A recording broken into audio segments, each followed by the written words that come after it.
Yo, what's going on guys, Arekkz here, welcome back to another Destiny video. Now just a really quick one today, but something that is pretty cool that I think a lot of you guys are going to be very happy about. Yesterday, Christopher Barrett, who is game director at Bungie, put out this on Twitter.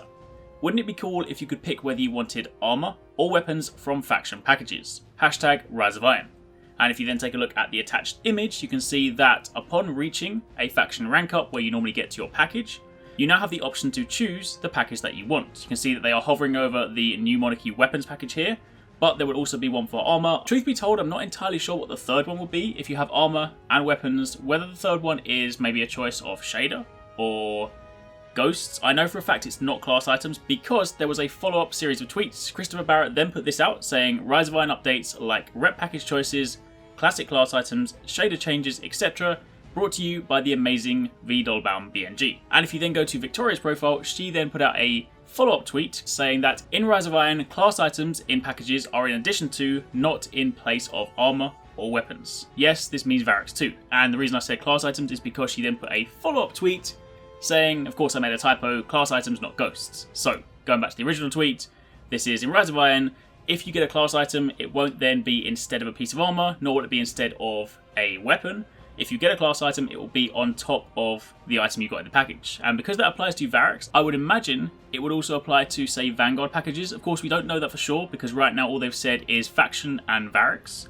But given that these changes are designed to give you more choice at the point where you rank up a faction, and that can be Arekkz, that can be New Monarchy, Dead Orbit, FWC, and I would imagine by extension, Vanguard too.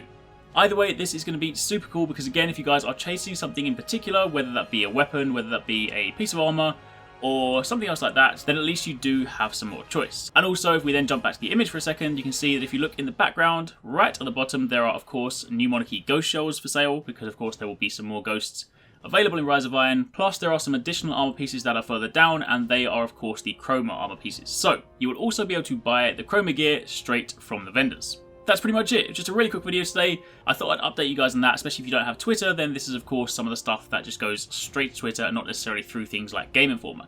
Speaking of Game Informer, there was also a new Game Informer article yesterday. Now I didn't make a video on that one because it was largely story based. If any of you guys are really interested in lore and the story and whatnot, then I will link the post down below because it's basically a 51-minute video where the story team chat with Game Informer about things like the Iron Lords, the factions, some of the kind of behind the scenes story stuff, some of the Grimoire stuff. There are of course a few story spoilers in there, so if you are trying to keep it a little bit fresh, then I would recommend probably not watching it. But if that's your thing, then you can check that one out down below. But besides that, that is it from me. So hopefully you guys enjoyed the video. Let me know in the comments down below what you think of this upcoming change. And thank you very much for watching. Take it easy. Catch you next time. Peace out.